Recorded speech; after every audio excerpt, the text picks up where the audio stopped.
So Cheri, one of the obvious ways that people become jurors is because they are previous recipients or attendees of the festival, but you're an award winner because of the festival. Can you share with us your experience at Tallgrass? Yes, actually, this is the first time I've actually been at Tallgrass. I was not able to be here last year, but my film, which is called Miss Alma Thomas, A Life in Color, won Best Documentary Short. And that was a film that I wrote, directed, and edited. And it's about an African-American woman painter who passed away in 1978 and is having a bit of a resurgence in her career, but she's someone that we should all know about as one of our great American artists. Art and fashion have obviously been something in your life for a very long time. Where was your first inclination or thought of fashion and art as a kid, as a teenager? Like, where did you become you? That's interesting, because fashion has not been technically a field I've been involved in, but obviously, I think about my look and that sort of thing. I think back to being a teenager in high school and going to classes at the Art Museum in St. Louis. I grew up in St. Louis, and they asked us to copy paintings, and I thought that was boring. So when my mom would come pick me up, those are the days of hot pants, I would be in the central hall of the museum with the oil pastels painting my legs with paisleys and flowers and, sort of doing body art, which I didn't know was body art, but it was just, and it's interesting that then I became later a performance artist and using my body in my work. I'm curious, other maybe than your mother, what other women influencers have been in your life from a young age? I mean, you are obviously an influencer for so many people now. I'm curious, who influenced you, though? Yeah, I'm lucky that my mother and my parents in general encouraged me to be an artist without any real care to, like, how are you going to support yourself and those kinds of things, although they were both involved in education, so that became a path for me. And my mother introduced me to women artists that I wouldn't have learned about in art school, because art school back in the 70s didn't really have any women artists in the curriculum. So I learned about people like Georgia O'Keeffe and just loved, not only her work, but just like her life, like who she was. She just looked so cool, and she lived in the desert, and she was really independent. Also Frida Kahlo, who I adore, and the colors. And Katie Kollwitz, who is I'm of German descent, and she was a German artist who did really, intense work that had a very political, it was often, in defense of, against war, in defense of, women and children and that sort of thing. So there were these women artists that were role models for me, and then artists who were merging kind of social justice issues with their work. So that's just been always at the core of my work. And so then fast forward to the mid-'70s, I moved to Los Angeles in 1975 to be part of an art movement, the feminist art movement, at the Woman's Building. And there I had women teachers like Suzanne Lacey, and Judy Chicago was one of the founders of this place called the Woman's Building that I joined. So, I was swept up into this amazing community of women artists who were my peers and my mentors. And just fast forwarding to now I'm making my first feature documentary, which is about those years of feminist performance art in 1970s Los Angeles. How much change has happened in that? I mean, I know that's going to be a part of your documentary, but like those decades, LA has become vastly different, but also there's so many threads throughout that continue to make California as a whole, I think, that liberal, open-minded nature. It's weird. There's been so many changes, but then that saying that the more things change, the more things stay the same. It's weird. Back in those days, it was very, I learned that I was a lesbian back in those days, but it was very terrifying to be out. You literally, you could not hold your girlfriend's hand on the street for fear of being, somebody throwing a beer bottle at your head. So I feel like society has changed a lot in terms of, and I don't know how it is in the Midwest, because I haven't lived in the Midwest for a very long time, but in Los Angeles, it feels like a very liberal environment, and it's very freeing to be myself. And I have daughters who, went through school with lesbian moms, and it was like not an issue, mostly. And also with women's rights, I feel like there's just so much choice now in terms of gender and freedom of expression. It's changed a lot. At the same time, politically, we see this real swing to the right, and the religious right, the rise of that, which I find, I'm all for freedom of religion, and I think people should believe what they care to believe, but it becomes scary to me when people are trying to curb other people's freedoms. And for me as a woman, as a lesbian, I feel frightened about changes that we're seeing in our country right now. I feel like we're going back, and it's scary. 2016 obviously may be a catalyst for what you're talking about, this backward step, our whole country, maybe our whole world to some extent. I'm curious, what you just said are you optimistic? It does seem like it's getting worse, and I was just talking to Kevin Wilmot, and we were talking about hate in the country, and not since Jim Crow have we seen kind of this backward step. What do you think is going to, 5-10 years, is it going to be okay for the LGBT community to even exist? I'm from Texas, and what we're doing to trans community children is scary. It's really scary. We're seeing whole groups of people leave, and what just happened in Florida. Kansas, is another one of those places that's caught in that world, the Midwest as a whole. Is it optimism, or is it fear? What's next? I have a lot of fear, but I am also an optimist, and that's just kind of my nature in a way. I'm a kind of glass half full.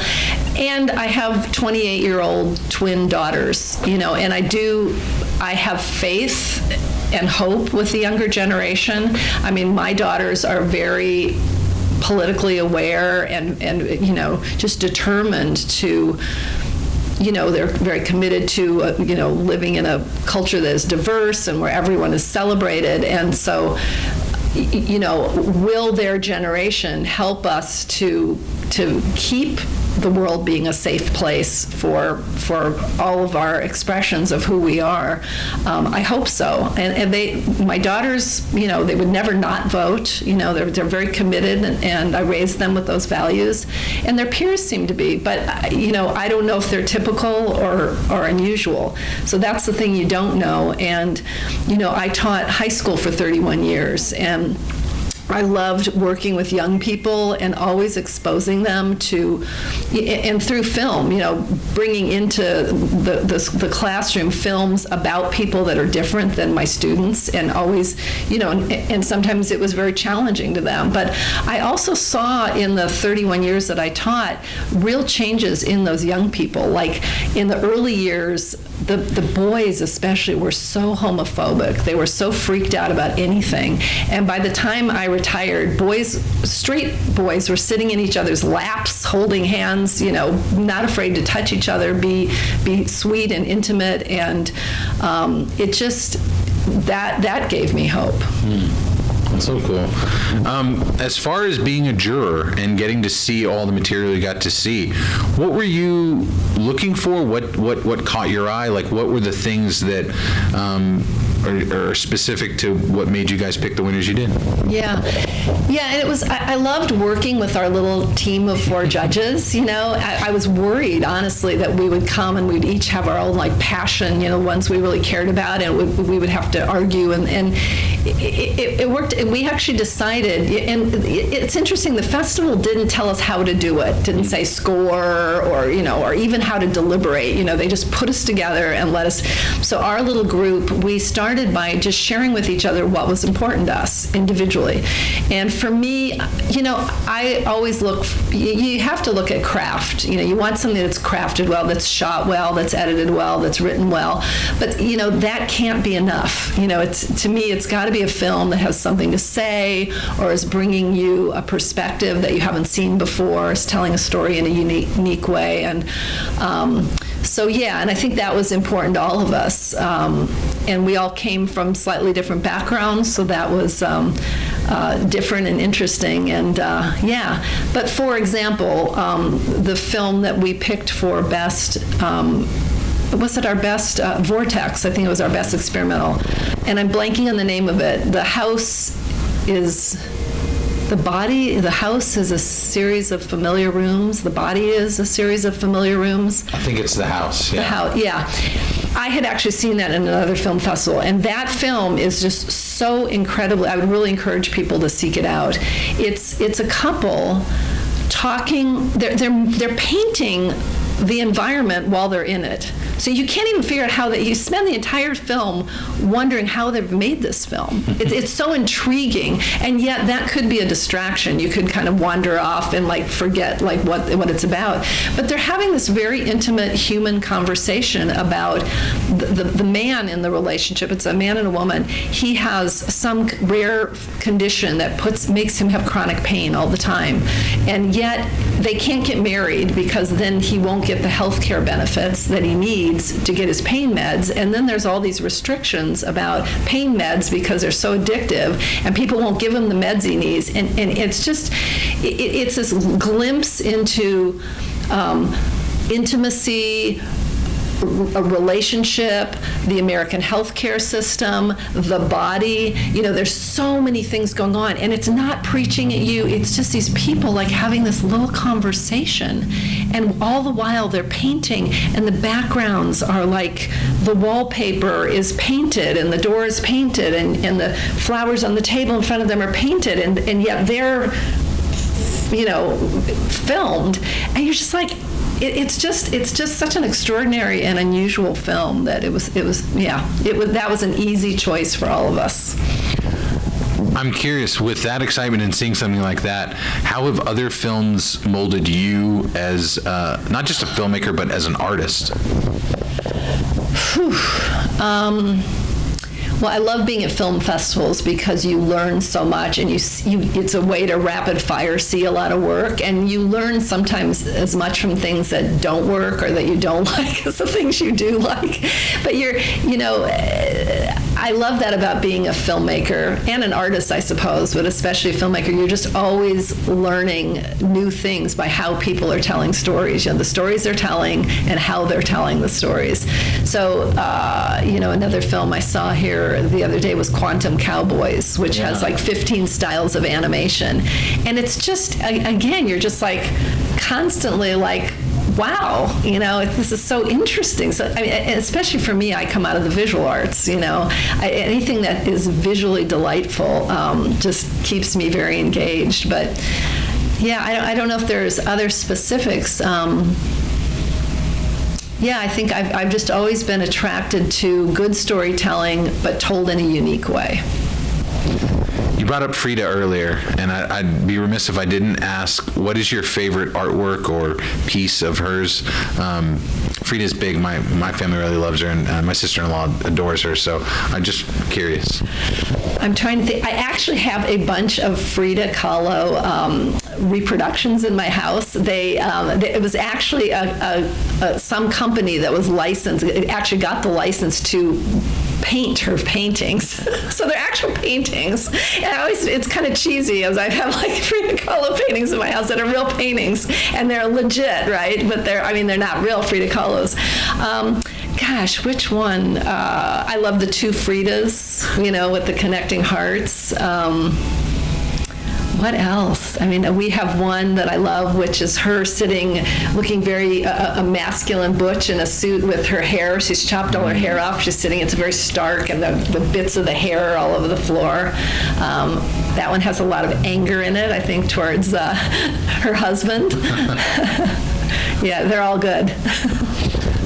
Well, Cheri, I'd love to give you the chance to talk about what can we anticipate from you down the line, what's next for you, anything you can share with us. Yeah, so I am working on my first feature documentary, which is called Acting Like Women, and it's about feminist performance art in 1970s to 80s Los Angeles. And I moved to LA in 1975 as a 21-year-old woman seeking a feminist community, a place where I could grow as an artist and it just sort of kind of merge social justice issues with performance art. And performance art was a brand new medium. It was barely, when I was doing it in college, because I'd been exposed to it in Europe, my teachers had never even heard of it. So it was very new. And it was very exciting because it was an art form that we as women really were attracted to, I think because it didn't have those traditions within art history of painting and sculpture, which were dominated by men. And it was also a time when women were not being shown in museums. So we were able to kind of forge this new world of doing work that was about issues of sexual violence, pay equity, the environment, and bring together issues and art in public settings. So bringing art to audiences that weren't being exposed to art. Nowadays, that actually has a name. It's called social practice art. Performance art is being taught in colleges. And yet this movement that I was part of, I don't think has gotten its due. It really should be part of the canon, the art historical canon. So my film is a very personal journey. It's me telling my story of kind of personal transformation, but also it's a story of, I've interviewed like 45 people, men and women, scholars and artists, and it's a very rich story, and I'm really excited about sort of forming this longer film. I've never made a feature. It's a big task. Honestly, I think it could be a series, but I need somebody to help me to develop that. So anyway, that's what I'm working on, and I have a great team, and it's just a lot of fun.